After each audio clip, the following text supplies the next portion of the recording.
Olá, boa tarde a todos. Boa tarde, sejam bem-vindos a este encontro do Melhorio das Letras.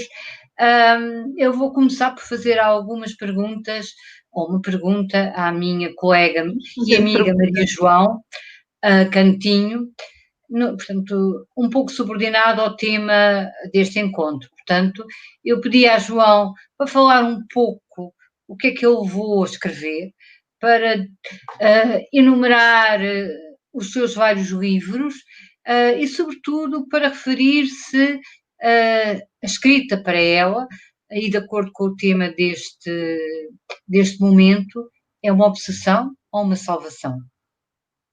Olá, boa tarde, Ana Cristina. Obrigada pela pergunta tão sugestiva e dá tanto pano para manga para responder. Eu começo por dizer que a escrita para mim foi sempre uma obsessão dentro daquilo que nós estamos aqui a discutir, não é?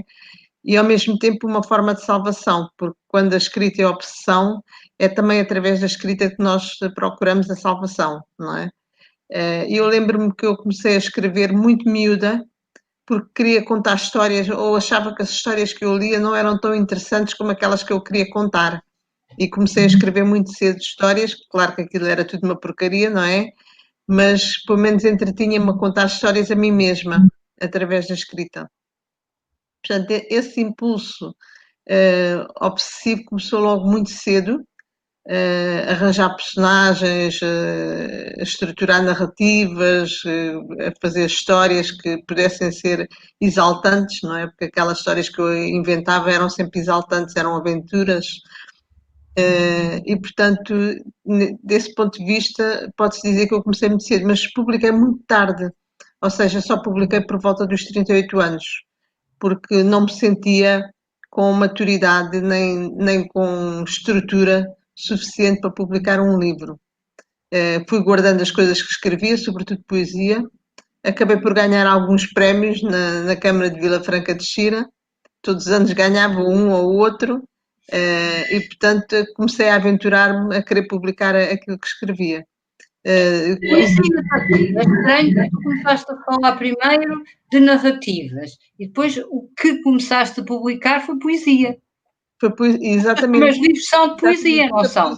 Exato, o meu primeiro livro foi poesia, mas tive logo ao mesmo tempo, quase ao mesmo tempo, tive um livro de ficção que era A Garça, que eram contos, porque aquilo no qual eu me sinto à vontade na ficção são pequenos contos, não é grande romance. A primeira vez que eu escrevi um romance foi agora há pouco tempo, não foi há pouco tempo, mas foi publicado há pouco tempo, As Asas de Saturno. Mas sempre sempre escrevi foi contos, que era onde eu me sentia mesmo à vontade. Mas aliás, se me é permitido, como eu conheço o romance, um romance que vai ser publicado no Brasil, As Asas de Saturno, e que se centram exatamente também sobre o tema desta conversa. A escrita enquanto uma obsessão que pode levar até à loucura, do ponto de vista da narrativa, claro. E isso é uma coisa que acontece no meu livro, não é? Isso é uma coisa que acontece no meu livro. Eu tenho uma personagem que acaba por enlouquecer na busca obsessiva da perfeição, não é? Exatamente. E, portanto, é a procura da salvação através dessa obsessão da escrita e ele acaba por enlouquecer. Mas eu ia te perguntar a ti também se tu não tens um livro sobre a salvação, que tu também tens um livro sobre a salvação, que eu gostava que falasses nele. Não sou só eu a falar nesse livro, não é? Se é obsessão ou salvação. Já agora, por acaso, eu como se não. Eu também, em relação ao início da escrita, quando eu era miúda, também escrevia narrativas. Eu não consigo fazer como tu, poesia, narrativa, poesia, ensaio, narrativa, eu é só ficção. Mas eu comecei, mas depois deixei de escrever. E eu comecei a escrever como salvação. Eu escrevi, o meu primeiro romance é o resultado de um desgosto de amor. Aliás, a Agostina Bessa Luís falava, tenho que me centrar, a Agostina Bessa Luís falava de casos desse tipo. Portanto, eu tive uma carreira universitária, apaixonei-me por um holandês, um pouco burro, como o Chamili, diga-se de passagem, aquilo não funcionou, foi uma relação que durou 3, 4 anos, e a minha forma de superar a dor da paixão foi escrever um livro, que é Mariana Todas as Cartas, em que, no fundo, eu projetava a minha própria dor na dor e superar a própria dor, porque a Mariana Todas as Cartas é um livro em que ela já é velha e olha para trás. E, portanto, a dor já não existe. E porque a Mariana Alcoforado é o paradigma do amor. Exatamente. E para mim, a escrita, o meu primeiro romance foi um exercício de salvação.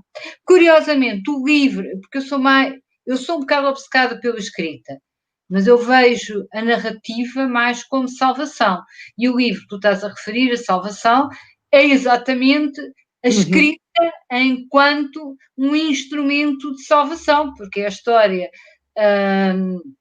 de um escritor a quem a mulher morre e que inventa uma história no século XVII, nomeadamente de um médico, porque ele tinha muita fé na ciência e a ciência não lhe permitiu salvar a mulher, do médico no século XVII, que também está a sofrer a perca da sua própria mulher, neste caso para a Inquisição, e digamos assim, nós acompanhamos um ano e as fases do luto do escritor e as fases do romance que ele está a escrever. E a escrita para aquele escritor é, mais do que uma obsessão, uma salvação.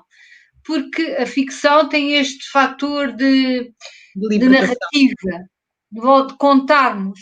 E o facto de contarmos, aliás, eu sou psicóloga e há psicoterapias que são baseadas na metáfora e na narrativa. A narrativa e o narrarmos permite-nos dar gradualmente outro sentido às coisas. O que acontece, e por isso, voltando ao tema, obsessão, salvação, e voltando ao teu livro, se calhar, é que às vezes, e eu não sofro,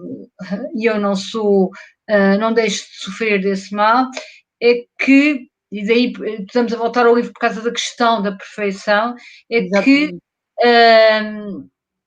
os escritores confundem, e isso acontecia a minha personagem falava disso, os escritores às vezes confundem o seu próprio valor enquanto pessoa com o valor da sua obra. Aliás, e daí a necessidade de perfeição, e isso poder chegar à loucura, como aconteceu nas Asas de Saturno, em que, não digo o fim, que é para não... para manter o interesse. Aliás, um livro que já está publicado no Brasil, no sentido de as pessoas confundirem, e, portanto, ia a dizer, o próprio Saramago disse que começou a escrever porque tinha necessidade de ser amado. E muitas vezes os escritores projetam para a sua obra essa necessidade de ser amado e isso torna-se uma obsessão. Mas é também uma obsessão, tem que ser uma obsessão porque senão não se consegue fazer. Escrever um livro, como dizia a Carol Joyce Oates, é um ato de fé. A gente tem que ter fé no nosso inconsciente e ir andando, acreditando que conseguimos chegar ao fim. E agora perdi-me na pergunta que tu fizeste. Não, mas perdeste, mas andas à volta do mesmo tema que é a obsessão, não é? Eu ia te perguntar uma coisa. Do ponto de vista normalmente evita-se a confusão da psicanálise com a escrita, mas a escrita é também uma forma de catarse e que faz a libertação dessas obsessões, não é? Embora sob a forma narrativa, não devemos confundir as coisas, mas como psicóloga, como é que tu olhas para isso? Eu acho, eu não estou, nem tu estás nas tuas personagens. Sou eu completamente, mas não sou eu. Agora, o que acontece, e a Rosa Monteiro, por exemplo, fala nisso, a propósito dos seus anõezinhos que ela refere na Louca da Casa. O que acontece é que às vezes as pessoas, e por isso é que se diz que se escreve sempre o mesmo livro, repetem, as pessoas, os escritores, de forma inconsciente, as suas sei lá, o Sandor Márai, por exemplo, Sim, escreve sim. obsessivamente sobre o adultério. A Helena Ferrante, que eu tenho a crença do que é uma borderline, escreve obsessivamente sobre a desintegração que causa o abandono. Vê-se isso nos dias do abandono, por exemplo, vê-se isso na Amiga Genial, e, portanto, porque o ato criativo é um ato em que o inconsciente tem muita importância, ou seja, a própria escrita é aquilo que o Lobo Antunes refere como a mão de Deus. A própria escrita, e isso, a criatividade não está completamente. É daquelas partes do cérebro que se sabe pouco. Portanto, cria novas imagens, a obsessão da palavra, portanto, é uma espécie de malha em que nós somos elevados. E por isso, como nós somos elevados, as nossas obsessões refletem-se ligeiramente sem que muitas vezes demos por isso. E, portanto, é nesse sentido que eu acredito que, de facto, as obsessões dos escritores refletem-se na sua história, nas suas histórias, e também as posições políticas, etc, etc. Não querendo dizer que eu, por exemplo, nunca escrevi nada autobiográfico. Publiquei, escrevi, já escrevi. Nunca publiquei nada autobiográfico. Até não sei porque... faz alguma coisa autobiográfica. Não, mas também penso como tu, nas personagens nós libertamos um pouco das nossas obsessões, não é? Embora não nos confundamos com elas, mas criamos personagens para nos libertarmos. Eu, por exemplo, quando escrevi A Garça, foi um livro de salvação, também foi um período da minha vida que eu não estava bem, e quando escrevi A Garça, todos aqueles personagens trouxeram-me libertação, sem se confundirem comigo, porque eram animais. É uma fábula, não é? E portanto, e tratava exatamente do voo, da libertação, da saída de si, e num aspecto até muito nietzschiano. Havia um lado muito nietzschiano nessa parábola. E portanto, eu acho que é difícil fugir àquilo que nós somos. Por isso, aquilo que nós somos, no sentido, embora não tenhamos que escrever coisas autobiográficas, não é isso que nos move, ou pelo menos que me move a mim, não é? Também não, mas é aquela coisa. Acabamos por pôr sempre algo de nós nas personagens, não é? Claro, claro. Mas por isso é que é intrinsecamente interessante escrever. Eu, neste momento, estou a interiorizar um livro, estou a interiorizar, ainda não comecei a escrever, hoje por acaso encontrei o título, e sinto falta, aí desse ponto de vista é uma obsessão, uma espécie de uma droga, porque tu entras naquele mundo, tens de estar muito ativa, e é nesse sentido que estavas a falar de sair de si, tens de estar muito ativa, envolves-te naquele enredo, deixas. Eu não sofro daquela coisa da página, não sei se tu sofres daquela coisa da página ou do ecrã em branco, porque. Não. Não sou isso. Até porque eu deixo sempre, sei sempre como é que vou continuar a seguir, nunca paro num sítio em que agora já não sei o que é que vou continuar. Também muitas vezes é fácil porque eu escrevo, como este último, que saiu pela exclamação, ao mesmo tempo que o teu, o Rambo, a forma de criar o Rambo é a minha, a recriação da personagem, mas é baseado em factos históricos e, portanto, também aquilo é mais fácil seguir, digamos assim, um enredo, entre aspas, pré-programado, em que ele nasceu numa determinada circunstância e morreu numa outra circunstância, e, portanto, mas eu também já escrevi romances absolutamente ficcionados. E, portanto, essa coisa de sair de nós próprios, nos envolvermos, não sei o quê, isso tem de ter qualquer coisa de obsessivo. Isso tem. E é um obsessivo que, para mim, é um bocadinho viciante, porque quando eu não tenho ou não estou a fazer, sinto falta. Eu não. É mais. Se eu escrevesse, se eu fosse como tu, também uma poeta, mas eu não sou, uma poetisa, eu não sou. Não sou capaz, como tu, de utilizar várias formas, vários tipos de linguagem. Portanto, apesar do poema, digo eu, não sei, porque não escrevo, nem tento, apesar do poema ser mais imediatista, digamos assim, depois tem que ser trabalhado, também tem que ser trabalhado. Mas pronto, é um momento em que tu portanto, é diferente do romance. O romance é aquela coisa. Aliás, já ouvi a Lídia de Jorge dizer isto que eu estou a dizer também, quando ela escreveu um livro de poesia. O romance é aquela coisa, e tu sabes, com as asas de Saturno, em que tu tens que ir para ali, trabalhar, esgalhar, ver-se a sequência, andares para trás, andares para a frente, etc. E, portanto, o que talvez facilite ainda mais do que a poesia, e me perdoem os poetas, este caráter obsessivo de estar ali sempre e de querer continuar e de querer. E eu acho que é um privilégio porque dá para viver imensas vidas, mesmo estando aqui fechada em casa, como eu estou neste momento. Diz.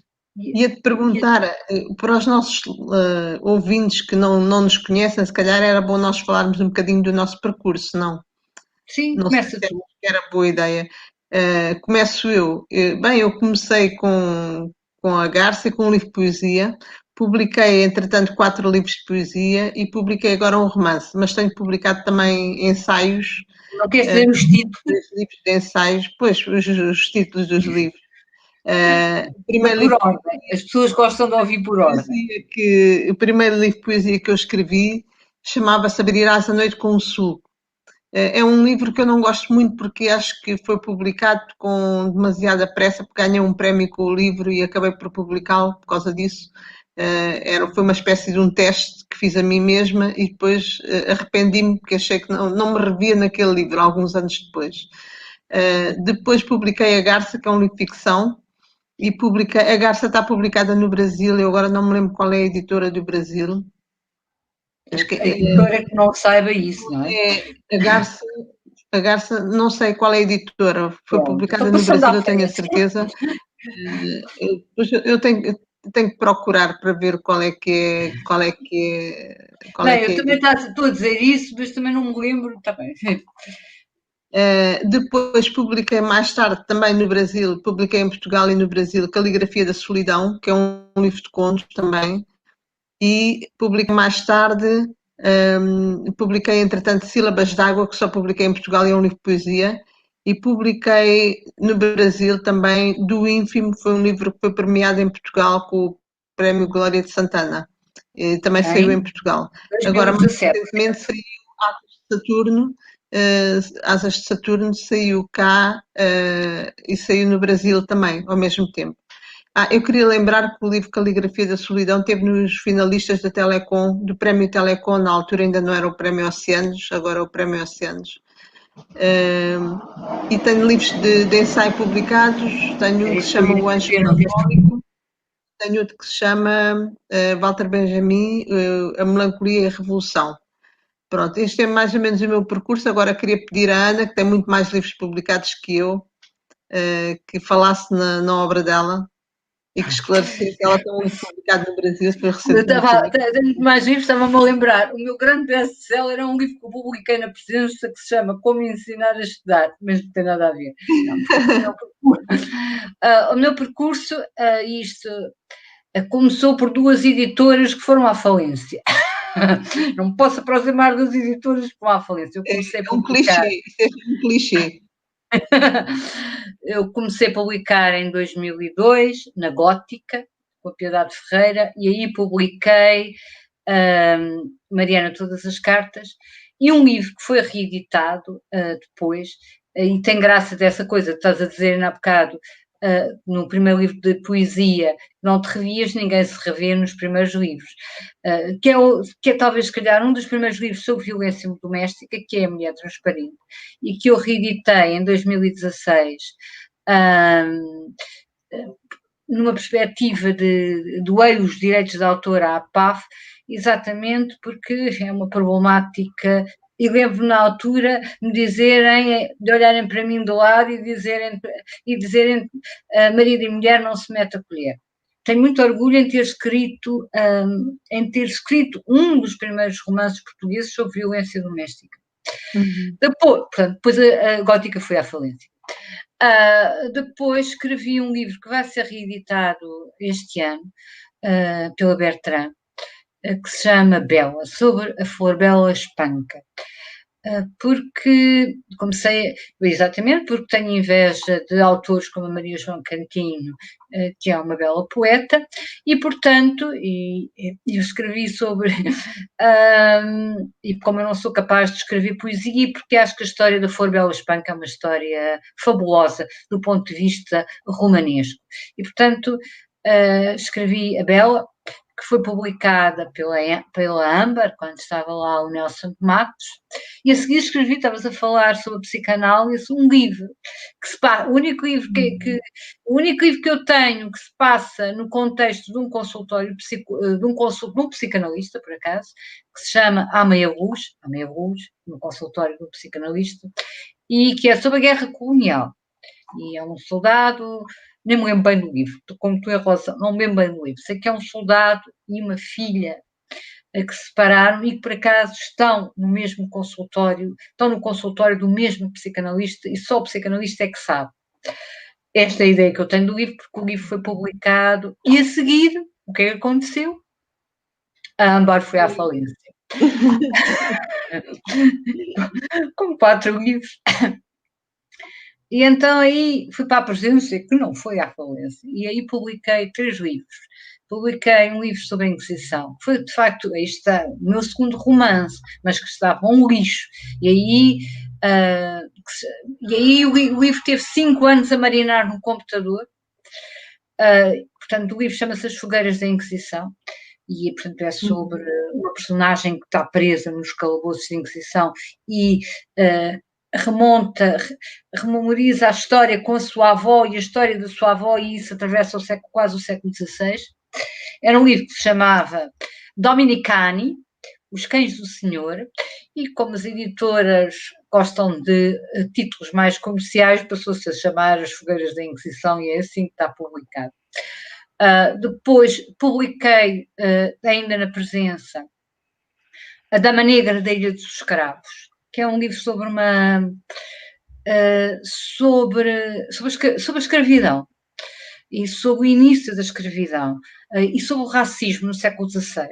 É uma Dona Simão Godinho, que nasceu em São Tomé e Príncipe e que era filha, no fundo, de uma família de esclavagistas, apesar de ser mulata, e que se casa com um nobre português e que vem para Lisboa. E que há uns enredos verdadeiros, porque o que eu tive acesso, e aquilo está muito inventado, o que tive acesso foi ao testamento dela, porque ela ficou uma mulher muito rica. E por último, na presença, um outro poeta, a crónica do poeta Al-Mutamid, mais uma vez a minha inveja a funcionar, a minha inveja dos poetas a funcionar, que é um excelente poeta. A João fez há pouco tempo a curadoria de uma exposição, entre outras coisas, à volta do principal estudioso do Al-Mutamid, que é o Adalberto Alves, e que é um poeta fabuloso, e é muito pouco conhecido dos portugueses, acho eu, e que também tem uma história fabulosa. Não sei se é assim tão pouco conhecido pelos portugueses. Talvez haja um nicho, eu não tenho a noção, talvez haja um nicho só que conheça. Há um nicho, mas é mesmo um nicho. É mesmo um nicho. Dos arabistas, das pessoas que trabalham nas arqueologias. Sim, esse nicho, mas não é, do público em geral, não é conhecido. E é nosso. E num contexto, histórico bem interessante. De qualidade poética é extraordinária. É extraordinária.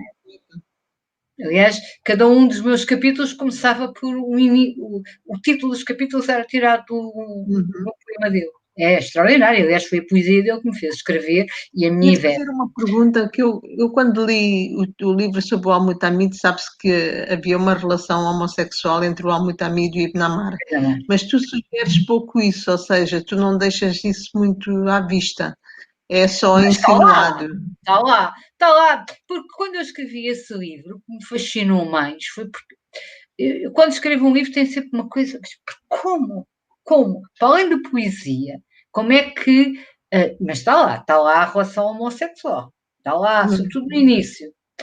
Mas como é que ele matou? Portanto, o Ebi Amar foi morto por um homem muito amigo. E eles eram tão amigos, como é que se chega a este ponto e a esta raiva de matar o próprio amigo? E foi isso que me fascinou. Mais até do que essa coisa.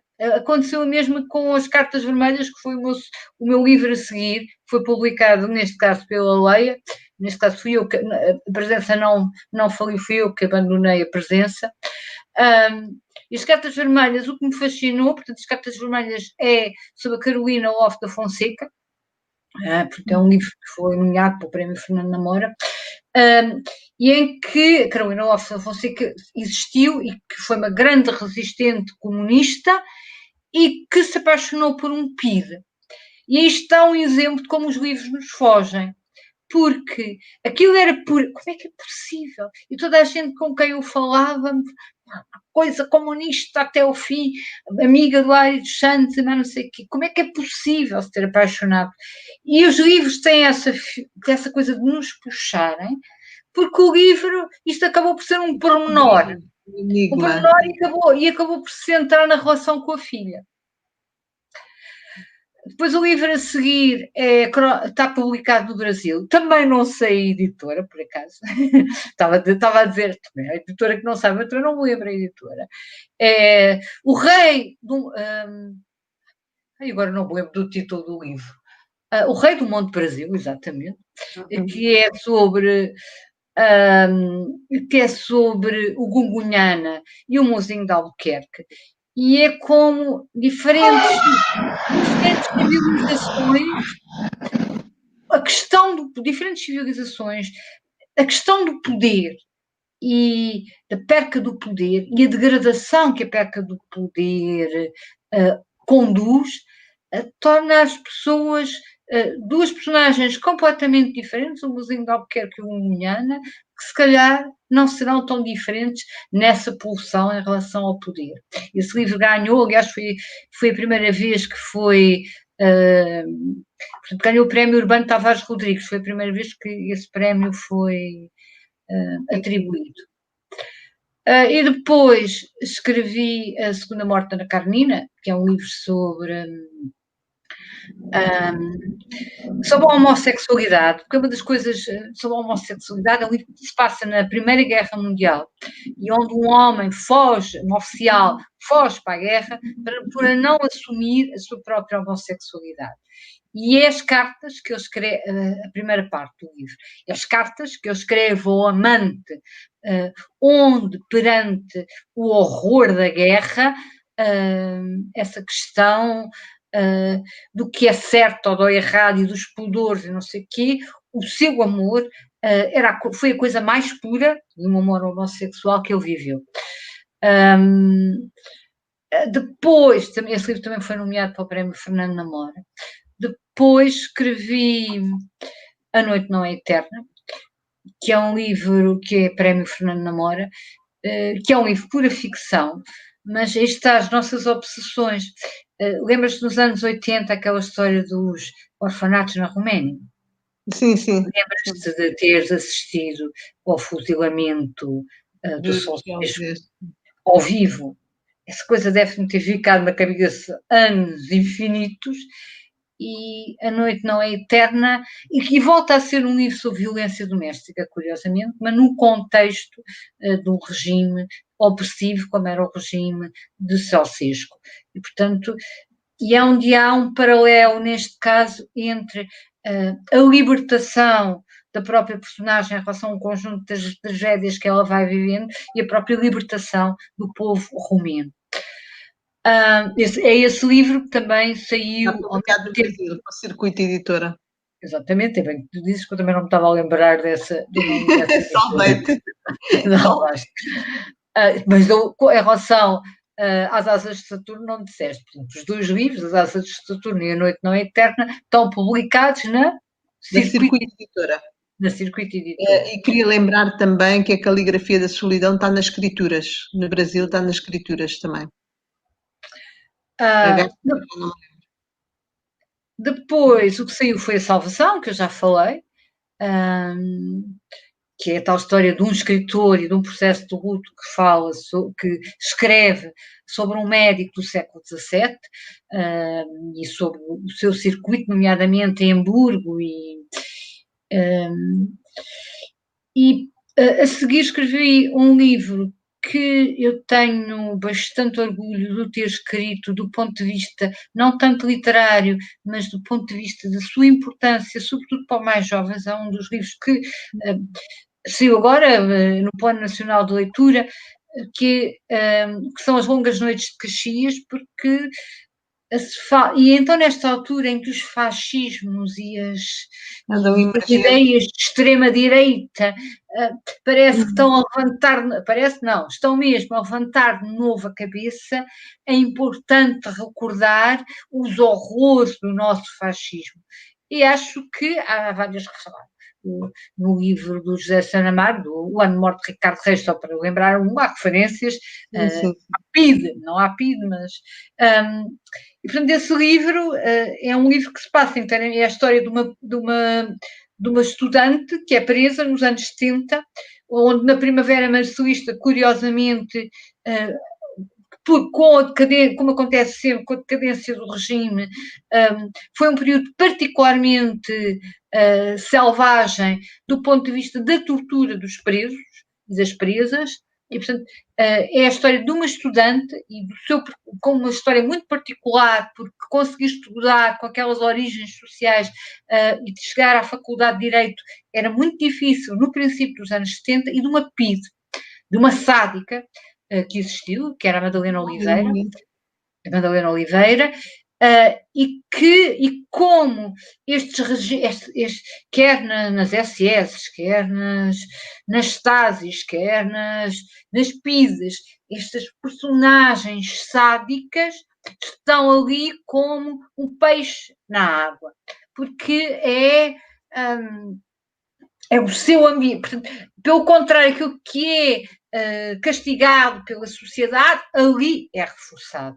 E, portanto, e é um livro que isso está muito visível no livro. Eu estou agora a ler esse livro e isso está muito visível. Como é que, por exemplo, até nas relações amorosas, como é que o sadismo é um ponto de partida, não é? De partilha entre duas pessoas. Exatamente, a relação baseia-se no sadismo. Para além do facto disso existir dentro das cadeias, mas faz parte também da própria estrutura, da estrutura psicológica da pessoa e da estrutura das relações de poder entre duas pessoas, não é? É muito interessante. E pronto, é um livro que eu gostaria que os jovens, podes oferecer ao teu filho, os jovens, porque os jovens sabem factos, e é isso, uma das grandes vantagens da literatura é entrar lá dentro, e entrar lá dentro do horror. Porque ele não se repita, mas repete-se sempre, e está-se a repetir de novo. E por último, um último poeta, que saiu este ano, apesar de também ser um livro que teve muito tempo no computador, e que saiu, nós tínhamos planeado, estamos aqui as duas juntas, tínhamos planeado fazer apresentações conjuntas, eu do livro da Maria João e ela do meu livro, mas infelizmente a pandemia apanhou-nos, que é um livro sobre Rimbaud, de onde a narrativa, a história do Rimbaud é contada pelas várias personagens, ou seja, pela mãe, por ele, tudo na primeira pessoa, por ele, pelo Verlaine, pela mulher do Verlaine, pelo irmão dele, etc. Portanto, a narrativa vai avançando segundo a voz das várias personagens. E pronto, espero continuar a escrever, até porque vou estar aqui fechadinha em casa e, portanto, se não for a fantasia... Exato. Ia-te perguntar uma coisa, os nossos dois livros, os últimos que nós publicamos, têm muito que ver com o tema da salvação e da obsessão. Também o teu Rimbaud, eu já falei do meu, ou pelo menos referi esse aspecto no meu, as personagens do meu são obcecadas pela perfeição, não é? E isso transforma-as em pessoas em personagens que andam à procura da salvação ao mesmo tempo, através da perfeição. não é? No teu livro também se sente muito isso. O Rambo Não é acho que o Rambo procura a salvação. procurar salvação e a Mas libertação. procura, o Rambo é um exemplo concreto, porque isso vê-se na relação que ele tinha com a mãe, que era uma relação de amor-ódio, ali. Uma relação Exato. altamente Mas conflituosa. partilhava. Exatamente. E, primeiro, o Rambo era um gênio. Aliás, Forbela Espanca, desse ponto de vista, também, apesar de eu gosto da poesia do Rambo e não gosto particularmente da poesia do Forbela Espanca, mas o Rambo, as coisas saíam, era um gênio. E é preciso não esquecer que ele tem poesias fabulosas e a sua carreira literária acabou, agora não me lembro bem, aos 21, 22 anos, portanto, é que muitas das coisas que ele escreveu e aquilo saía naturalmente, saía, era trabalhado, mas saía naturalmente. E, portanto, é aquela coisa em que depois ele queria ser reconhecido, mas se calhar queria ser reconhecido pela mãe. Por isso é que, não tendo sido reconhecido, partiu para o deserto para ser rico, porque a riqueza era uma coisa É uma e o forma de conforto. reconhecimento também. Exatamente.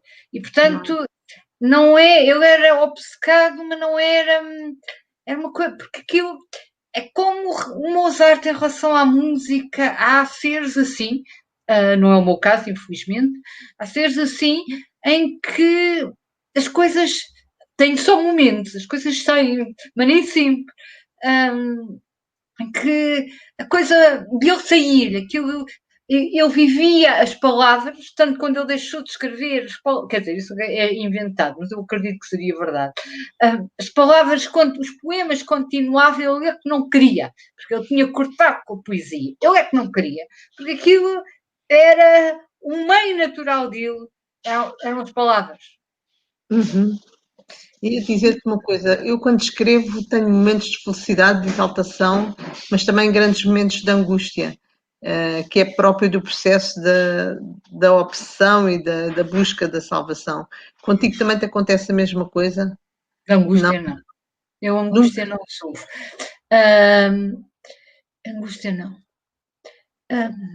Sobretudo na poesia, eu friso isso sobretudo na poesia, talvez por ser um lado mais. É um pouco diferente da ficção. Na ficção é uma construção que vai sendo paulatinamente feita, não é?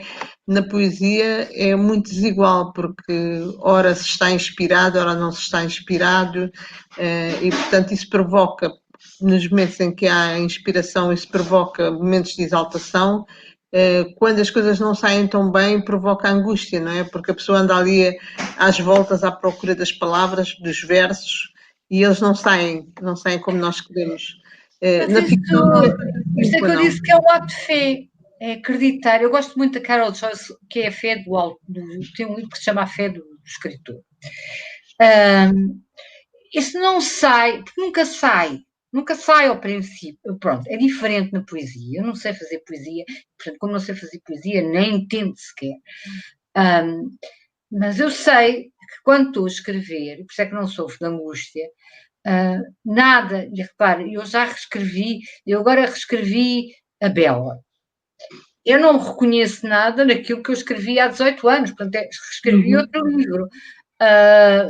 E até me espanta como é que o livro foi. A Lúcia Peck tem uma crítica que uma amiga nossa, a Fernanda Branco, que eu não conhecia, me enviou, até me espanta como é que ela escreveu, porque eu achei o livro, estava uma porcaria, tive que o reescrever tudo.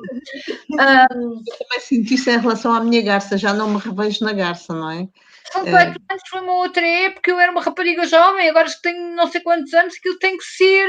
Mas quando estamos a escrever, é a crença de que aquilo é um processo e que eu sei que tenho que voltar atrás e sei que tenho que limar. E, sei lá, o Rambo teve. Foi escrita a primeira versão em 2012 e depois ficou ali. Depois teve que ser reescrito e reescrito e reescrito. E a noção deste processo, e então, e coitado do paginador, em que eu fiz 300 alterações, o Luís, que um dia, quando o vi de novo ao vivo, vou-lhe ter que dizer muitíssimo obrigada, porque o homem estava pelos cabelos comigo, 300 alterações, eu não as contei, ele é que as contou. E, portanto, que a gente vai, e eu não olho sequer, portanto, isso não me causa angústia, causa-me, é como agora, eu não estou a escrever, mas por acaso encontrei o título, tenho a história na minha cabeça, mas é que a voz ainda não está, ainda não está, porque é um livro com as cartas vermelhas, que tem muita pesquisa, muita pesquisa, muita pesquisa.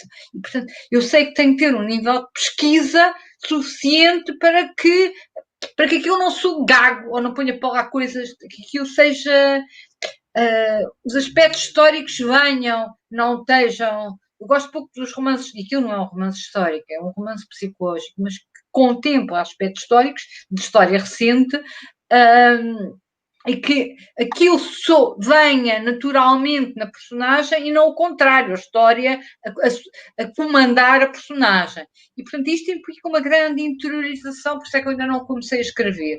Vou começar no dia 1 de outubro. Ainda não tens as vozes, ainda não tens as vozes contigo. Não, Elas porque fazer tem muitas contradições. E eu sinto falta. Eu gosto de me levantar, gosto de duas coisas. Gosto de não depender da literatura. E, portanto, tenho o meu emprego e mais não sei o quê. E gosto de me levantar e saber que agora vou escrever. E sinto falta disso. Porque é a exaltação de um projeto. É por isso que ainda não desisti. Porque eu não vivo para as vendas, não sou particularmente conhecida, não sou particularmente mediática, até porque eu tenho uma carreira universitária que também tenho que dar conta, porque é dela que eu vivo, mas a exaltação da escrita e o prazer da escrita, isso ultrapassa a angústia. Eu não tenho angústia a escrever. Pelo contrário, quando eu estou tão angustiada da minha vida, das coisas da minha vida... a escrita é maravilhoso para mim. A escrita é aquela coisa como aconteceu a primeira vez, eu saio de mim e entro naquele universo. Aliás, eu escrevo muitas vezes sobre coisas, porque eu acho que pôr a dura realidade daquilo que nós somos enquanto seres humanos, isto é uma ingenuidade da minha parte, o que eu vou dizer, mas continuo a acreditar que ajuda-nos a melhorar, ajuda-nos a não querer repetir. E eu escrevi coisas horríveis. Portanto, desde a Primeira Guerra Mundial, que eu tenho orgulho de ter ouvido o Eugénio Lisboa dizer: você escreve umas cenas de guerra, até este último, das Longas Noites de Caxias, que tem situações de tortura bastante horríveis e que correspondem ainda por cima à verdade, porque eu inspirei-me em personagens reais. Portanto, aquilo que eu estou a relatar tem um registro literário, ou eu pretendo que tenha um registro literário, mas aconteceu. E depois perguntam mais vezes, mas tu não sofres a escrever sobre essas coisas horríveis? Não sofro. Só uma vez. Há uma distância. É um processo criativo. Só uma vez me aconteceu. O meu inquisidor, portanto, eu escrevi na primeira pessoa, nas fogueiras da Inquisição, eu escrevi sobre, também na primeira pessoa, sobre um inquisidor. Um inquisidor.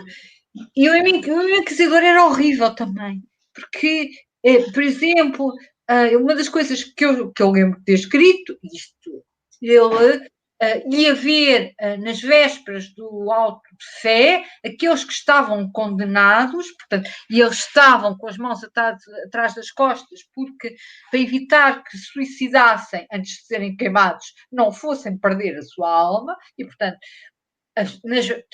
nas vésperas de irem morrer na fogueira, as pessoas não estão.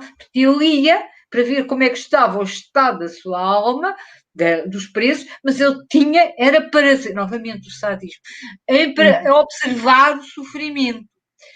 E eu lembro-me de sair daqui, a porta fora, eu tive de ser uma pessoa horrível para escrever estas coisas. Mas hoje em dia isso Não, isso não. É ficção, não, é não. como É qualquer ficção, criador, é ficção e é um claro, qualquer processo criador. criativo. E o processo criativo é tão intrinsecamente interessante e tão. Aquela coisa que tu estás a falar em relação a. Aquela palavra não fica bem, aquela não sei o quê, depois andar à caça das palavras. E eu gosto dessa parte, gosto muito da parte da revisão, porque está feito já, o espírito da coisa está lá. Mas tu O que é mais precisas. difícil é atingir o tom do romance, não achas? O tom. É preciso.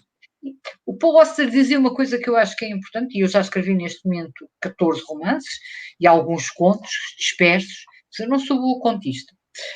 Não acho que seja o meu registro. E o facto de nós escrevermos um romance não nos, dizia ele, não nos ensina a escrever o próximo.